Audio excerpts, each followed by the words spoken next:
Bueno, estamos hoy en un nuevo directo con Marta Sajnovic. Muchísimas Correcto. gracias, Marta, por estar aquí. ¿He dicho bien tu apellido, Marta? Perfecto. Sí, Poco lo dije a la primera. estupendo. Pues hoy estoy especialmente contento porque siempre me pongo contento cuando vamos a tratar algún tema del que yo conozco poco o nada y que tengo mucho interés en aprender. Y hoy vamos a hablar de terapias diferentes, ¿no? O terapias poco habituales o poco frecuentes para descubrir en qué consisten. Entonces, en primer lugar, antes de arrancar la entrevista, Marta, si te parece, te presento para toda nuestra audiencia y así te conocen un poco mejor. Marta es psicóloga clínica por la Universidad de Belgrado, en Argentina. Es clínica MDR por la Asociación Española de MDR y MDR Europe Association, posgrado en Psicología Analítica Junguiana, máster en Clínica Psicosomática, formación en Psicodrama, especialización en Neurofeedback y un largo etcétera. Es directora del Centro CERT, especializado en la recuperación del trauma, que estáis en Barcelona. ¿Es así, Marta? Correcto. Muy bien, pues hoy vamos a hablar entonces de estas terapias que son menos habituales o menos frecuentes.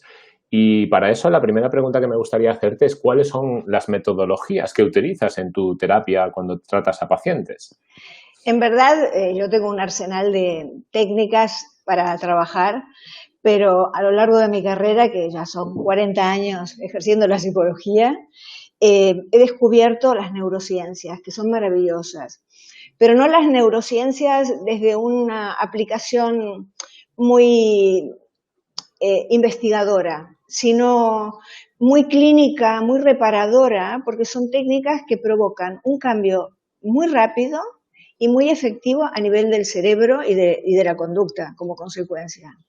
Ujú. Muy bien, son entonces técnicas que dan resultado, ¿no? Que has visto en tus pacientes que dan resultado, ¿es así?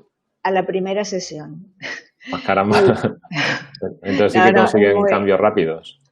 realmente tienen una potencia, siendo bien utilizadas y sabiendo qué es lo que estás trabajando, porque puedes trabajar al tuntún y claro, pueden ser muy efectivas pero no servir. Pero si una persona viene con un tema concreto, con un trastorno de ansiedad, por ejemplo, vamos Ujú, a buscar la raíz de ese trastorno de ansiedad, que se llama escena fundante. Escena fundante es ujú, como la piedra de toque, el lugar, el momento más antiguo donde se produjo una situación X, vivida de manera intensa, porque eso es lo propio del trauma, porque mucha gente piensa que cuando vamos a hablar de trauma hablamos de algo realmente catastrófico y no tiene nada que ver. Un niño cuando en el colegio se hace pipi, por ejemplo, o los compañeros se burlan porque usa gafas o porque está gordito, eso deja una huella, sin llegar a ser una cuestión de bullying, deja una memoria grabada que no se va. Y si algo no se va a lo largo del tiempo, esa memoria sigue activa, tengas la edad que tengas. ujú. Sí, son recuerdos que se te vienen y que te pueden afectar para tener una vida satisfactoria, ¿no? ¿No? ¿O no? Digamos, si el recuerdo que vamos a buscar tiene que ver con la raíz del problema actual, Ujú, resolver ese problema a nivel, no tanto a nivel solo cognitivo, sino a nivel, y aquí viene lo claro y lo novedoso de estas terapias, es que la memoria traumática está grabada en el cuerpo. No ujú, es solamente una cognición. Entonces, si tú tuviste una experiencia a los 3 años, la memoria que te queda, que tiene 3 años, no es adaptativa al momento actual. Y cada vez que tú experimentes una emoción similar a la que experimentaste, ujú. todo el programa de los 3 años vuelve con las sensaciones físicas, los pensamientos, las emociones exactamente iguales que uno las experimentó en aquel momento. Ujú. Muy bien. ¿Y nos puedes comentar alguna de esas técnicas? ¿En qué consiste para que la gente que nos escucha pues se haga una idea de cómo funciona la terapia con esas técnicas? Digamos que la más experimentada, y yo creo que lo que tiene de grandioso es que se ha podido hacer una gran inversión de dinero para ver su efectividad, es EMDR, Eyes Ujú, Movement Desensitization and Reprocessing, que quiere decir que a través del movimiento ocular uno puede reprocesar y desensibilizar o desensibilizar y reprocesar el tema que se está tratando. Y esto fue ujú, descubierto de manera azarosa por la doctora Shapiro en la década de los 80. Ella era murió hace muy poco tiempo, investigadora, trabajaba con veteranos de guerra de Vietnam y de Corea. Yo aquí colaboro con víctimas del terrorismo de Afganistán, o sea, que estas técnicas realmente para trabajar el trauma son increíbles, pero no solo el trauma grave, puede trabajar cualquier tipo de situación de la vida cotidiana. Entonces, MDR es la más investigada porque Francine Shapiro contaba con el aval como investigadora para poder ver qué pasaba con estas técnicas.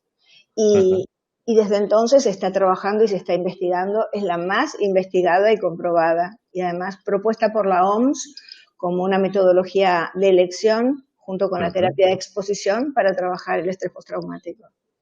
Muy bien. ¿Y nos podrías comentar algún caso específico de qué cosas has tratado para que entendamos un poco mejor para qué tipo de traumas puede ayudar? Pues personas con trastorno límite de la personalidad, personas con trastorno bipolar. La verdad que estas técnicas son increíbles, funcionan maravillosamente bien. Trabajo mucho con trastorno disociativo de la personalidad y esto ya es muy complejo. Las personas que conocen en qué consiste saben que hay que tener mucha preparación para trabajar una disociación. De todas maneras, detrás de cualquiera de estas patologías, en realidad se considera que hay un cuadro disociativo. Esto significa que es como si la personalidad se dividiera, se fragmentara. Yo no sé si está escuchando este programa gente que no conoce nada de psicología o colegas. O sea, que lo quiero explicar en fácil para que la gente pueda entenderlo, ¿sí? Sí. Pero antiguamente a esto se lo llamaba personalidades múltiples, como el caso de, ¿cómo se llamaba esta? La de la película que asesinaba en la ducha. De Psicosis. psicosis. Y en realidad se sabe que no es exactamente una psicosis, es un trastorno disociativo de la personalidad. Es como que la personalidad en un momento determinado quedó fragmentada, es lo que se llamaba splitting fragmentante, y cuando uno logra juntar esas partes que quedaron divididas como consecuencia del trauma, pero como una defensa en realidad de la psiquis para protegerse por la intensidad del trauma, entonces cuando se van integrando también se va resolviendo o sanando la patología y son graves. ¿Y es una terapia extensa, larga en el tiempo? Porque ahora hablabas de que son terapias más bien cortas, ¿no? ¿Cuál es tu experiencia clínica en ese sentido? Bueno, yo he trabajado con personas que hemos descubierto en una sesión la causa de su problema, no nos hemos vuelto a ver y al tiempo me entero, por ejemplo, un tema que era un tema de infertilidad.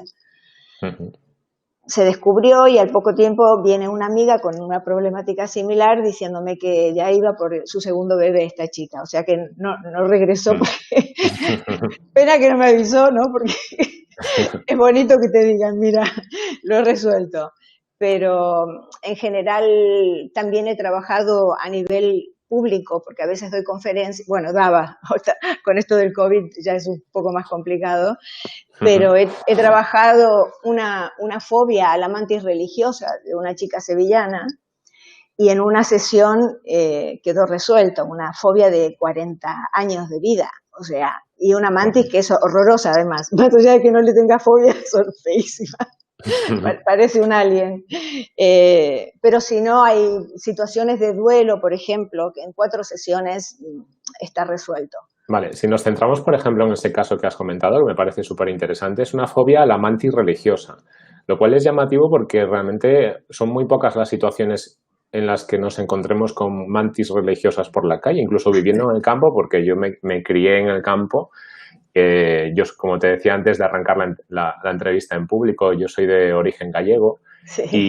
Y vivo, pues, vivía en un pueblo en donde hay montaña alrededor, hay bosques alrededor y hay mucha naturaleza, muchos bichitos, pero aún así yo no veía mantis religiosas todos los días, ¿no? Y esta persona sí que tenía una fobia y eso influía en su vida, ¿no? Entiendo. Claro, porque la mantis sí forma parte de su vida. En Sevilla hay muchas mantis, o sea, en su lugar de origen. Claro, sí. Si tienes una fobia a los cocodrilos es una cosa medio loca, porque si no vives con cocodrilos, ¿qué sentido tendría? Pero en general las fobias se producen con animales que los tenemos relativamente cerca.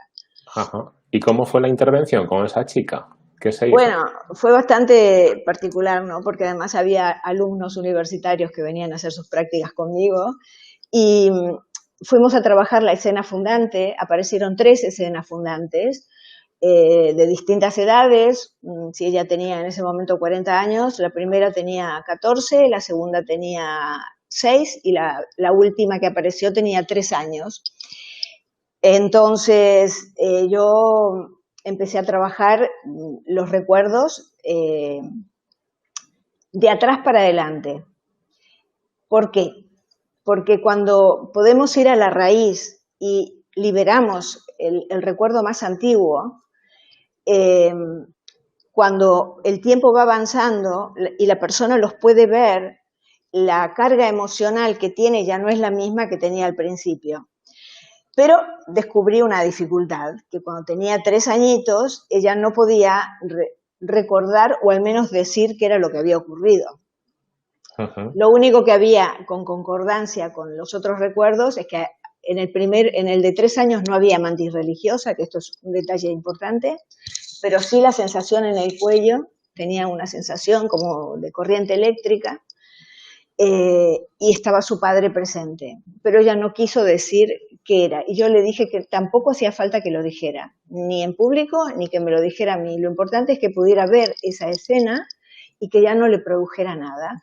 Entonces fui trabajando con ella con distintas técnicas, utilicé movimientos oculares, pero no llegaba a bajar la ansiedad que le provocaba la mantis. Entonces le hice una técnica de EFT, que yo no sé si lo conoces. Nada, no conozco, no, para nada. Es una técnica de liberación emocional, también conocido como tapping, y a nivel científico no está demostrado, pero a nivel práctico sí. Cuando se van tocando puntos que tienen que ver con zonas donde la medicina china dice que hay meridianos y que coinciden con órganos, cuando una emoción está bloqueada y está asociada a un órgano, cuando vamos tocando esos puntos, se va liberando la emoción que está localizada con un órgano determinado. Entonces, liberamos la emoción intensa del principio y pudimos trabajar con las gafas hemisféricas. Tampoco sabes qué son. No, es la primera vez que lo escucho además eso. Pues es una pena que no las tengo en este momento a mano, pero gafas hemisféricas. Si no, en un momento ya te las traigo, hacemos una foto para que las puedan mostrar. Pues las gafas hemisféricas es otra de las técnicas que fue descubierta azarosamente y en este caso por los optometristas, porque es una gafa totalmente opaca y una tiene abierto solo el 3/4 de la parte derecha del ojo y la otra 3/4 de la parte izquierda. Son 2 gafas totalmente opacas. Entonces, lo que provoca esto es una comisurectomía, es como si fuera una cirugía del cerebro. Cuando te pones una, está activando solo un cerebro, el cerebro hemilateral opuesto a la luz que entra, y por el otro lado lo mismo. Entonces tú miras el problema o la situación y la vas a experimentar con cada cerebro por separado, y cada cerebro piensa y siente totalmente diferente. Entonces, cuando estamos con el emocional y piensa en la mantis, le viene todos los síntomas. Pero cuando cambia al otro, dice, ay, aquí ya no lo siento tanto. Y vamos cambiando y ella va pudiendo ver, y yo la voy guiando, ¿no? Que el recuerdo ocurrió cuando era muy pequeña, se asustó mucho, o sea, vamos haciendo un trabajo también que se denomina psicoeducación, que es una de las características de las terapias de tercera generación, que la persona tiene que poder comprender y darle una vuelta a esto que le está ocurriendo. Y en 45 minutos se había desensibilizado su pánico a la mantis religiosa. En este caso en concreto, cuando estabas hablando del origen de la fobia a la mantis religiosa, has hablado de una escena que ella no te quiso contar. Me gustaría preguntarte con respecto a esto, cuando analizas los orígenes que dan lugar luego a las fobias, ¿el origen al que se llega es siempre un trauma en donde está presente el estímulo fóbico? ¿O puede ser algo que no tenga nada que ver y que luego se relaciona por algún motivo con ese elemento fóbico? Así es. En general, la escena fundante no tiene nada que ver con el elemento fóbico, pero lo que tenían en común era la sensación en el cuello. Entonces, fíjate, ¿no? Cómo quedó desplazado el problema a una situación aparte, donde aparece la mantis y aparece esa sensación física. Pero en realidad, en la escena original, quien estaba era su padre, no había una mantis.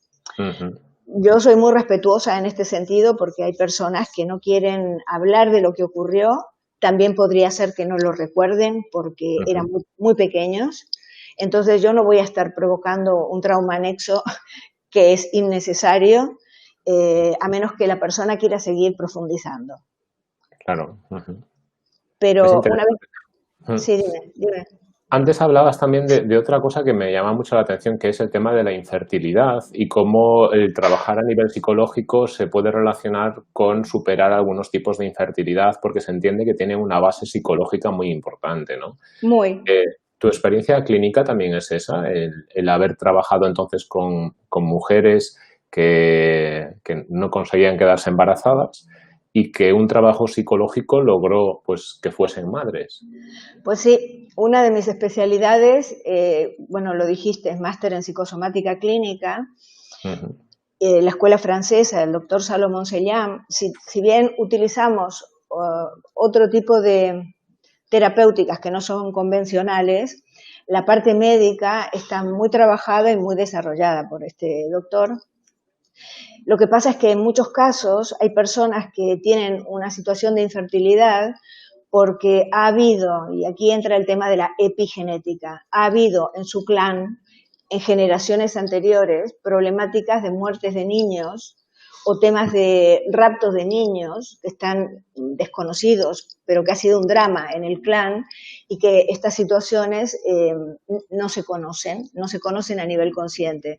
Pero tú sabes hoy que en epigenética hay muchas personas que consultan y que de pronto están consultando o traen a un niño al hospital con un tema de asma, recién nacido, con un asma grave, y ahora los médicos empiezan a preguntar si en la familia ha habido una muerte por ahogamiento o alguien se ahorcó o algo en relación a la falta de aire y se han descubierto, por ejemplo, situaciones donde 3 generaciones atrás un bisabuelo había muerto asesinado con el gas mostaza en campos de concentración.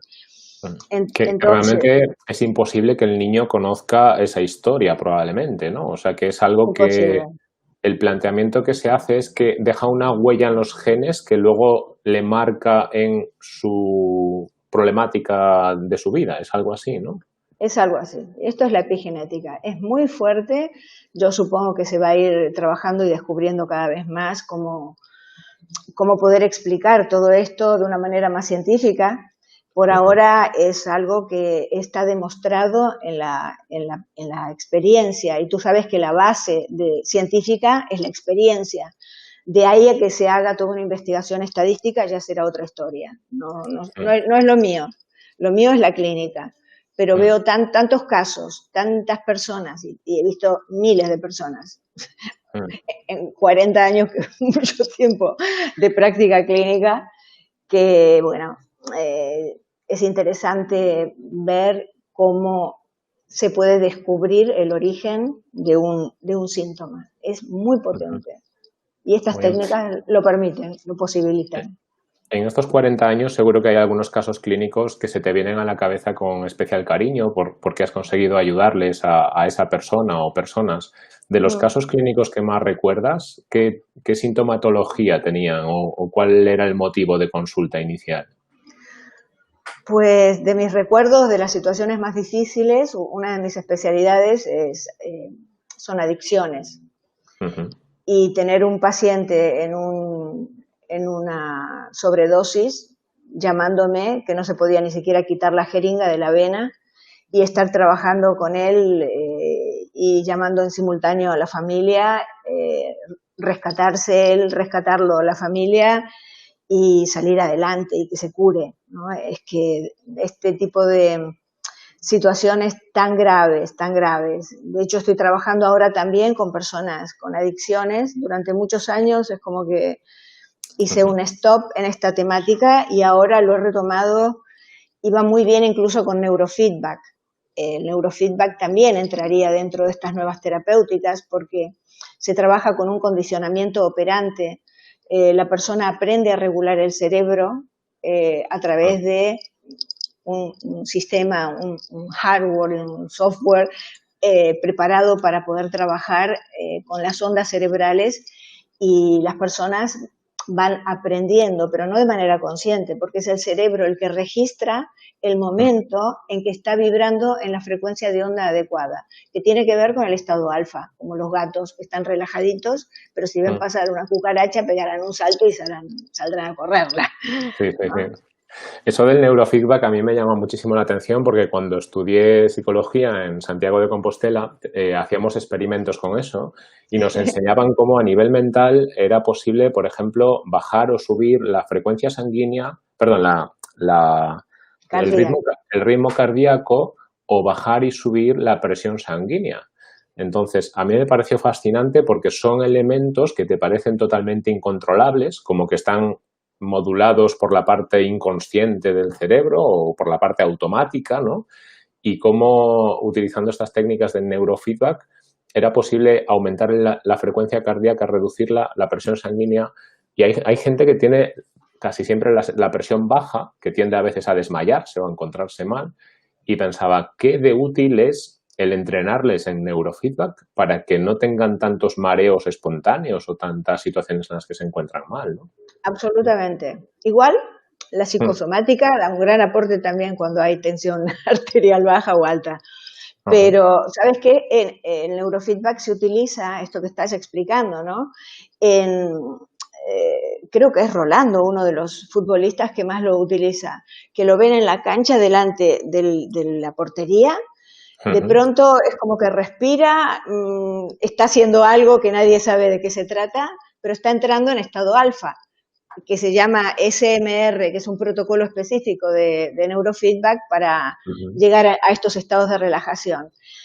Y lo practican muchísimo, porque para estar concentrados, estar presentes y estar en la frecuencia adecuada para poder tener un juego óptimo, pues los deportistas lo están utilizando muchísimo, el neurofeedback.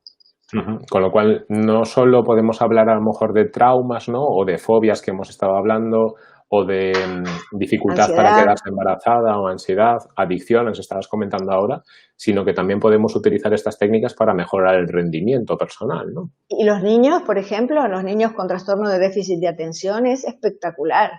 Los niños que les cuesta concentrarse y además poder entender que en realidad no es que están fallados, que el cerebro les funciona de una determinada manera y que pueden regularse, pueden aprender a regularse, pero son niños que fundamentalmente, si algo no les interesa, no van a focalizar su atención. Y también hay que explicárselos, porque ellos, por los fracasos que tienen, piensan que tienen un problema ellos y que están fallados y que no van a poder salir adelante, y no es así. O niños con autismo, es que es fantástico realmente ver cómo pueden ir regulándose y modificando sus conductas, porque ya no viven aislados, ¿no? Porque empiezan a estar presentes y esto es fantástico. Muy bien. Y todas estas técnicas trabajan para lo mismo, todas. Y para superar el trauma que decías antes, ¿no? Antes hablabas de situaciones de guerra, ¿no? Como unos posibles origen de trauma. ¿Hay otras situaciones traumáticas que hayas trabajado en consulta? ¿Otras situaciones que le hayan pasado a la gente y que le hayan originado un trauma en su vida? Abusos sexuales a la orden del día. Es penoso, pero es altísima la cantidad de personas que han sido abusadas en la infancia. Evidentemente puede ocurrir un abuso sexual en la vida adulta, porque ocurren, pero generalmente lo que se ve, y esto tiene que ver con una historia de apegos infantiles desorganizados, que los padres no han estado presentes o cumpliendo sus funciones adecuadas para que los niños no tengan que vivir este tipo de situaciones. Porque yo me he encontrado con personas jóvenes adultas que han sido abusadas por su propio padre y la madre saberlo y decirle, bueno, hija, pero es el cumpleaños de tu padre, ¿cómo no vas a venir? Y ahí ves que hay un tema muy gordo a nivel familia, de una situación que no se quiere aceptar. Y lo que no se quiere aceptar y no se quiere ver, en realidad se termina perpetuando, o sea, se convierte en síntoma. Y ya te digo, será esta chica, serán otras generaciones, pero si esto no se resuelve, es que sigue ocurriendo, porque forma parte de la memoria del clan. Claro, claro. Sí, y según entiendo, claro, si no resuelves en vida una situación traumática, como que facilitas que eso se pase a tus genes a generaciones futuras. Es algo así, ¿no? En verdad es así, porque la información de todo lo que tú estás viviendo, bueno, los hombres van renovando los espermatozoides, pero las mujeres tenemos una cantidad constante de óvulos. Entonces, toda la información que nosotras recibimos, tú sabes que al 5.º mes de embarazo, el feto tiene desarrollada la amígdala cerebral, que es la parte emocional del cerebro. O sea que al 5.º mes el bebé está recibiendo toda la emocionalidad de la madre. Si la madre está viviendo una situación de felicidad, qué bonito, pero si está viviendo una angustia, un duelo, una separación, se le murió el padre con quien tenía un vínculo maravilloso, le está pegando el marido, bueno, situaciones, le echaron del trabajo, todas cosas que pueden ocurrir. Antes se creía que el bebé estaba protegido por la placenta, ahora se sabe que no. La emocionalidad pasa como catarata a través de la placenta y el bebé recibe todo lo que la madre está sintiendo. Claro. ¿Y qué consejo le darías a las personas que a lo mejor están pasando por alguna situación traumática o han pasado y están pensando en acudir al psicólogo para buscar un poco de ayuda con respecto a esta situación? Mira, yo soy muy respetuosa de todas las corrientes terapéuticas porque todas han tenido su tiempo de evolución y gracias a ello hoy estamos donde estamos. Pero si una persona ha sufrido un trauma, yo les recomiendo que busquen un especialista en trauma, porque la psicología convencional de solo hablar no llega al núcleo, porque el núcleo está puesto en el cuerpo. No hay acceso a la memoria traumática que está encapsulada en una neurored. Entonces, no se puede solo hablar, hay que conectar emoción, sensación física y cognición e ir trabajando el momento de vida en que se produjo esa situación traumática. Entonces, MDR, por ejemplo, tiene profesionales que hay una cartera de profesionales que lo pueden buscar por internet en toda España y en todo el mundo. Pero si se trata de gente de aquí o de Valencia o de otros lugares de España, pues pueden buscar especialistas en MDR o especialistas en las técnicas de integración cerebral, porque son las metodologías que realmente les van a ayudar. Solo hablar no accede, porque el trauma es una memoria que está implícita, está dentro del cuerpo y hay que convertirla en explícita. O sea, es una terapia, la que hacemos los especialistas en psicotrauma, que es de abajo hacia arriba. En cambio, la psicología tradicional es descendente. El pensamiento va conectando con otras cuestiones, pero no accede a la zona donde está guardado el trauma, que es muy antiguo. Entiendo, sí. Nos está preguntando Mónica de la Llave en el canal, nos dice, ¿el especialista en trauma es un terapeuta cognitivo-conductual o se especializa exactamente en traumas? Puede ser cognitivo-conductual, puede ser, como soy yo, entre otras cosas, junguiana, psicosomática, humanista, freudiana te diré incluso, pero cualquier profesional que trabaje con estas técnicas tendrá que hacer una ruptura epistemológica, o sea, olvidarse de todo lo que conoce para cambiar también la mentalidad del psicólogo, porque trabajar con estas metodologías pues, es una terapia muy dinámica, no se habla todo el tiempo, la persona está procesando todo el tiempo. Entonces, no es que el psicólogo se queda, ¿y qué le ocurrió? Ajá. La persona lo está viviendo y reviviendo. Entonces, puede ser de distintas teorías. Muy bien, perfecto.